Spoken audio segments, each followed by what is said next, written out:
Miloddan avvalgi 44-yil 15-mart. Rim tarixidagi mudhish voqeaga guvoh bo'ldi. Hech narsadan bexabar Sezar senat tomon borardi. Buyuk sarkarda va kuchli lider Galiya yurishlari va g'alabalar bilan xalq muhabbatini qozongandi. U o'zini umrbod diktator deb e'lon qilgan va hokimiyatda senatning rolini cheklay boshlagandi. Lekin senatdagilarga bu yoqmasdi. Ular Sezardan qo'rqishar va unga fitna tayyorlashardi. Battle begins. Sezar senatga borishidan oldin ayoli Kalpuriya uning o'limini tushida ko'rganini aytib, uni senatga borish fikridan qaytarmoqchi bo'ldi. Lekin u buni tinglamadi. Natijada bu uning so'nggi qarori bo'ldi. Sezar senatga kirishi bilan 60 ga yaqin senator uni o'rab oldi. Birdan pichoqlar chaqnadi va Sezarga 23 marta zarba berdi. Eng achinarlisi, qotillar orasida u homiylik qilgan do'sti Brut ham bor. Shunda Sezar do'stiga qarab, "Sen hammi Brut" deya yerga yiqildi. Bu faqatgina bir odamning o'limi emas, balki Rim tarixining burilish nuqtasi edi.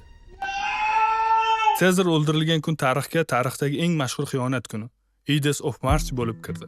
Shu tariqa mart oyining 15-kuni abadiy xiyonat va siyosiy fitna timsoliga aylandi. Senat Sezarning o'limi respublikani saqlab qoladi va tinchlik olib keladi deb o'ylagandi. Ammo unday bo'lmadi. Mamlakatda fuqarolar urushi boshlandi. Sezarning tarafdorlari va senat o'rtasidagi to'qnashuvlarda ko'p qon to'kildi. Natijada Rimda respublika tugatilib, imperiya o'rnatildi. Tarixchilar hanuzgacha senatning Sezarga qarshi qarori to'g'ri yoki xato bo'lganmi degan savolga turlicha baho berishadi. Sizningcha senat to'g'ri qaror qabul qilganmi?